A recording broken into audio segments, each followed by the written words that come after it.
O idealismo alemão passou da Bíblia para o mundo. Assim como o protestante interpreta o texto da Escritura subjetivamente, o idealismo alemão passou a interpretar a realidade subjetivamente e acabou se negando totalmente à realidade. Como o protestantismo, fazendo o subjetivismo da Bíblia, tornou a Bíblia um livro chiclete, cada um puxa para o lado que quiser e não tem mais um sentido objetivo, cada um tem o seu. Cada um tem a sua Bíblia, cada um tem o seu entendimento particular. Não há mais unidade nenhuma na religião vista dessa maneira. Assim, Lutero é o pai do subjetivismo moderno, através do livre exame da Escritura. Descartes foi também o segundo pai. O verdadeiro pai da mentira é Lúcifer, o pai da mentira. Lutero fez a mesma coisa, disse isso, a liberdade na interpretação da Escritura. Descartes vai dizer, eu penso, logo existo. É um raciocínio manquitola. Já Gassendi tinha mostrado que isso é uma loucura. Falta a premissa maior, que é um raciocínio de Santo Agostinho. Todo ser que pensa existe. Premissa menor, eu penso. Conclusão, logo eu existo. Mas se pegar só a premissa menor, eu penso, logo existo, não é raciocínio nenhum. Faltou a premissa maior. É um raciocínio aleijado, não tem cabimento. O que queria dizer Descartes? A realidade depende do meu pensamento. O meu pensar produz a existência. E é daqui que veio o idealismo alemão. É o pensar de cada um, é o intelecto que produz o objeto, não é o objeto que produz a ideia.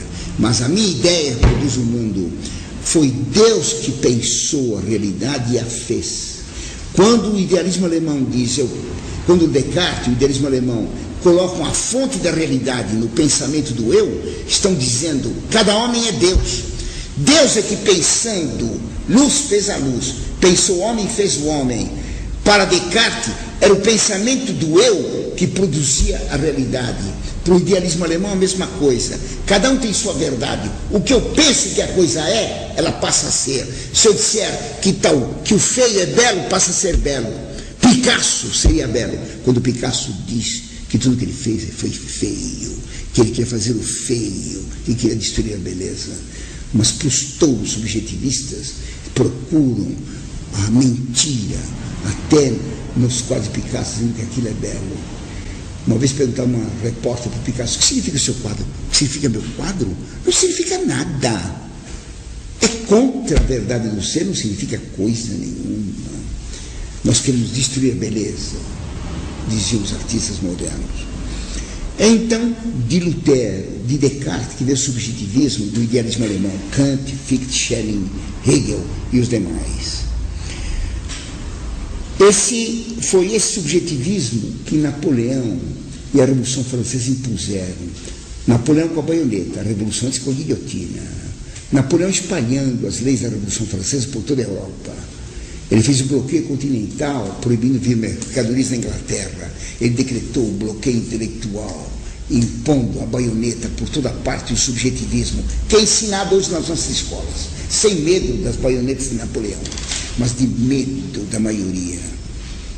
Porque todo mundo tem sua verdade, mas todo mundo é escravo da maioria e tem medo de ficar sozinho defendendo a sua verdade ou a verdade, mesmo que ele saiba que aquela é a única verdade. Seria preciso distinguir agora a verdade em vários sentidos.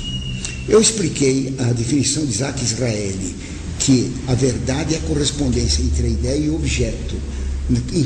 Nessa correspondência, quem é determinante é o objeto que produz a ideia. Essa chama-se a verdade lógica que existe no nosso pensamento. Mas isto aqui é verdadeiramente vidro. E por ser verdadeiramente vidro, este ser, este ente, tem uma verdade. Se ele não fosse realmente vidro, não seria verdadeiramente o que ele é. Todo ser é o que ele é. E todo ser sendo o que ele é, ele tem uma verdade metafísica nele. A verdade lógica é a captação da realidade do ser pela ideia. Mas a verdade ontológica, a verdade do ser, é que aquele ser é realmente o que é aquele ser. Passou um carro, aquilo é realmente um carro verdadeiro. Então a verdade ontológica é o verum, o verdadeiro do ser. que faz com que ele seja realmente o que ele é. A verdade, ideia correspondente ao objeto, é a verdade lógica. O que é a verdade moral? Se eu penso copo de água e alguém me pergunta o que o senhor tem na mão, eu digo um elefante. Eu fiz uma mentira, porque eu tenho ideia de copo e pus outra coisa na minha boca. Há uma contradição entre aquilo que eu afirmei como verdade e o que eu penso como verdade. Isso chama-se mentira. Quando eu expresso aquilo que eu penso, isto é a verdade moral. Então, eu estou dando uma aula sobre a verdade. Eu penso que é assim e digo assim. É uma verdade moral. Então, distinguimos aqui 3 tipos de verdade. A verdade ontológica, que é a correspondência do ser ao que ele é. É o ver do ser. A verdade lógica, que é a correspondência entre ideia e objeto, que explicamos no começo, com a definição de Isaac Israeli. E a verdade moral, que é a não contradição entre o que se afirma e aquilo que se pensa. Quando há contradição, nós temos a mentira moral.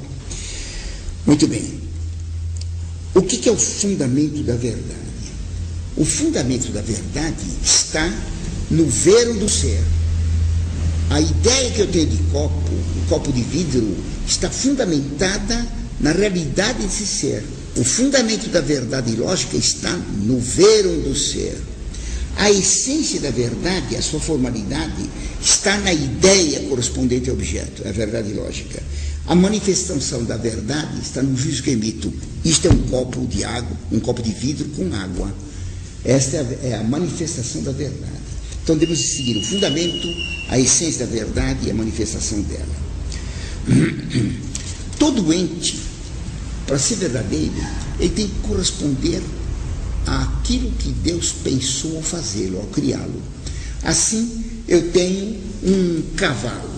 Este cavalo corresponde à ideia que Deus teve de cavalo antes da criação na sua inteligência. Deus eternamente conhece todas as coisas. Ele pensou luz e fez a luz. Pensou cavalo e fez o cavalo. Pensou taturana e fez a taturana. Então, todo ser, metafisicamente, tem uma correspondência com a ideia em Deus. Em Deus, a verdade é antissubjetiva.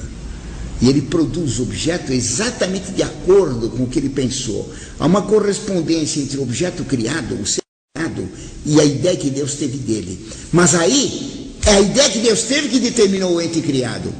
É o contrário do que em nós. Nós, vendo o objeto, retiramos a ideia dele. A nossa ideia corresponde ao objeto, que corresponde à ideia em Deus. Portanto, a minha ideia corresponde com a ideia de Deus através da verdade. Eu me uno à inteligência divina através da aceitação da realidade tal qual ela é. O que há no fundo do subjetivismo, no fundo do cartesianismo, no fundo do idealismo alemão, é a divinização do homem. Daí a modernidade, que nasceu com Lutero, Descartes, depois se desenvolveu com o idealismo alemão e chegou em Marx, ela ser humanista.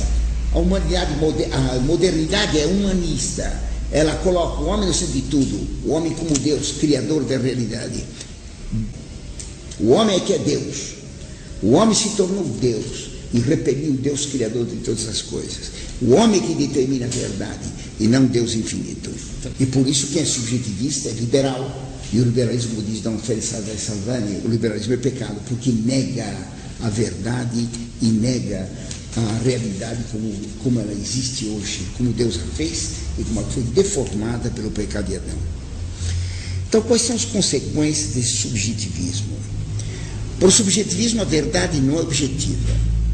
Cada um pode pensar o que quiser. Então, não há verdade real. Cada um tem a sua. Portanto, não existe a verdade. É o que Marx vai concluir. Não só não existe a verdade, mas não existe bem. Porque a verdade de um ser, este é um copo, verdadeiramente copo de vidro, esta verdade torna-se ser bom. O que aparece como ideia na minha mente, como verdade, relacionado com a minha inteligência, para a minha vontade se apresenta como bem. O bem na vontade, o bem desejado, é a verdade do intelecto. O intelecto mostra o que a coisa é e que é boa, então minha vontade quer o bem. A inteligência busca compreender o ser, a vontade deseja o ser. Então não existe desejo da vontade, isto é, amor, sem conhecimento. Ninguém pode gostar de chorar no avesso, porque eles falam uma vez que não existe. É a verdade que determina o amor. Por isso não existe caridade sem a fé. Por isso é absurdo afirmar que na heresia pode haver santidade. Não pode haver caridade sem a fé. Hoje, os padres modernos falam tanto em amor, amor com 2 R's ou 4, o amor, mas eles negam a necessidade de conhecimento do bem para querer o bem. Amar é querer o bem, e só pode se querer o bem conhecendo o bem. Não existe, então, conhecimento, se não há verdade, não há conhecimento do bem. Não existe bem e não existe amor. Porque o mundo atual nega a verdade e tem que negar o amor. Fala-se tanto de amor, nunca ouvi tanto ódio, nunca ouvi tantas guerras, nunca ouvi tanta violência, nunca houve tanta desavença, tanta iniquidade. E se não há verdade, não há bem, o subjetivismo vai negar a terceira consequência, a existência da beleza. A beleza objetiva não existe. Cada um tem seu gosto. Uma afirmação ridícula, porque beleza é uma coisa, gosto é outra. A beleza é sempre bela e sempre desejável como boa e verdadeira. O gosto pode ser educado ou mal educado. Alguém pode ter mau gosto. Está claro? É claro que nós podemos ter gostos variados. Então nós podemos escolher entre belezas, um preferir uma, um preferir outra, conforme a proporcionalidade daquele tipo de beleza com o tipo de nossa alma. Mas ninguém pode preferir o feio ou o belo. O mau gosto não torna a coisa que se gosta bela. O belo é sempre amável, o feio nunca. Se alguém gosta do feio, tem um mau gosto. Mas para o mundo atual não há beleza objetiva. A beleza corresponde a padrões. Corresponderia a padrões, a modas, como se não existisse aquilo que os antigos gregos tinham descoberto, aprendendo dos egípcios, uma beleza objetiva, baseada nos números e que é imutável. Os números que determinam a beleza continuam válidos até hoje. O número de ouro determina a proporção do rosto, a divisão disto por isso, 1,618. Em mim não, que sou feio. Isto por isso, 1,618. A largura da boca, a largura do nariz, 1,618, e assim por diante. Não vamos perder tempo dando todos os exemplos. Pitágoras descobriu isso. A beleza material está nos números, e os números são objetivos. Deus fez tudo com peso, número e medida. Pois isso tudo tem verdade, bem e beleza, metafisicamente. Essa negação de todos os valores ontológicos, de todos os valores lógicos, todos os valores morais, todos os valores estéticos, leva a um relativismo completo. Cada um pensa o que quer. Verdade o que cada um queira. Pecado o que cada um quer. Nada é condenável, vale tudo. Tudo é permitido. E quando tudo é permitido, só o bem é proibido. Essa que é a realidade. Num hospital, se desse liberdade para todos os vírus, todas as bactérias, o que estava proibido era ter saúde. Quando se dá liberdade para se ensinar toda mentira, toda maldade, toda feiura, amar o feio, o que se desterrou foi a verdade, o bem e a beleza. Já Santo Agostinho dizia, não há liberdade para o erro. Se um professor vai numa classe e ensina que ácido sulfúrico faz bem para a tosse, está cientificamente provado. Quem toma uma colherada de ácido sulfúrico não tosse nunca mais. Nunca mais tosse. Não tem mais gripe nem dor de cabeça. Está provado. Tomou ácido sulfúrico não fica mais doente. Morre, né? Se permite um professor ensinar isso e prova que é assim, quem toma ácido sulfúrico não tosse mais, e 14 crianças morrem, esse professor vai ser preso. Porque ele matou as crianças ensinando uma mentira. Essa mentira química, essa mentira farmacêutica é fácil de compreender. Mas quem dá uma mentira metafísica mata mais as almas do que aquele que ensina que a sulfúrica é remédio para a tosse. Mata mais as almas quem diz que a Sagrada Escritura é toda relativa, cada um interpreta como queira. Faz a Sagrada Escritura um livro que não tem valor objetivo nenhum. Joga fora, então. Se cada um interpreta como quer, eu interpreto que ela não presta e pode jogar fora. Nada mais tem valor. Essa liberdade para o erro, a negação da verdade, a negação do bem, a negação da beleza, é que leva ao relativismo absoluto e à destruição de todos os valores. Foi disso que o liberalismo, nascido da Revolução Francesa, retirou os seus dogmas. Liberdade de religião e de consciência. Pode-se ensinar qualquer religião. mesmo a religião que defende a antropofagia, mesmo a religião que ordena o infanticídio, mesmo a religião que permite o homossexualismo, não é mal, não há mentira, tudo é verdadeiro, vale tudo, vale tudo. Foi essa loucura do liberalismo que produziu o nazismo. Se qualquer coisa vale, o genocida Hitler, o assassino Hitler, determinou que tem que matar os judeus, que isso é o bem. E como a maioria dos alemães aprovou, aquilo passou a ser verdade na Alemanha. Um absurdo. Foi excelente que tivesse contrariado esse dogma do relativismo e tivesse invadido a Alemanha e acabado com o bigodinho do Hitler e com o dono do bigodinho. Tá claro? Para acabar com o extermínio, com os gulag, os campos de concentração. Porque aquilo era uma dedução absurda da liberdade de pensamento, da liberdade de crença. É legítimo matar aqueles que nós consideramos maus. Os loucos, os judeus, os morenos, os negros, os deficientes, assim por diante. Em 1938, o Hitler mandou matar dezenas de milhares de doentes mentais e doentes incuráveis para experimentar as câmaras de gás. Eles eram um peso para o orçamento da Alemanha. Mata todos. Recentemente, na França, foi proposto um projeto de matar todo homem que chegasse aos 60 anos, porque deixava de ser produtivo. Então mata. Vocês estão chegando lá. Que bom que o projeto não passou. Mas essas leis relativistas do aborto, de aprovação do casamento gay, tudo isso é contra a natureza e contra a verdade. Foi isso que produziu o diálogo subjetivista do Vaticano II. Para o Vaticano II, a liberdade de religião era uma coisa de direito humano. Por isso o Vaticano II, pela sua pastoralidade, defendeu a liberdade de religião e de consciência. Defendeu a hermenêutica moderna. Cada um entende a verdade revelada como quiser. Todas as interpretações são válidas da Sagrada Escritura. O que Lutero tinha determinado para a Bíblia, a fenomenologia nascida do kantismo e do idealismo alemão, a fenomenologia declarou que toda a realidade é recebida subjetivamente e é expressa subjetivamente. Portanto, ninguém conhece senão as aparências e não se conhece a realidade. Toda interpretação é válida. É a hermenêutica da ruptura com o passado.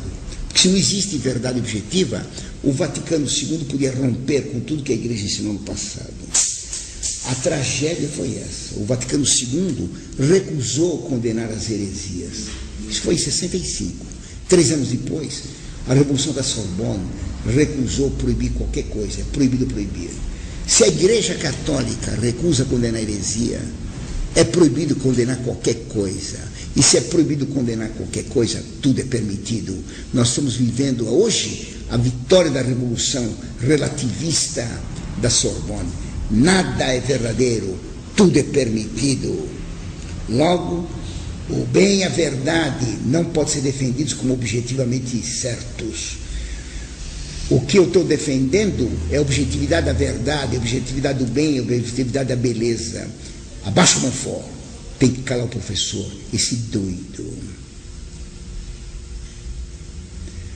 Tem que calar, em nome da liberdade. Vale tudo. Mas a interpretação católica da realidade é falsa. Todas as interpretações do real são válidas. A interpretação católica não presta. Contradição absoluta. Porque o liberalismo é contraditório. E por isso que o comunismo é vitorioso. É a mentira que é verdadeira.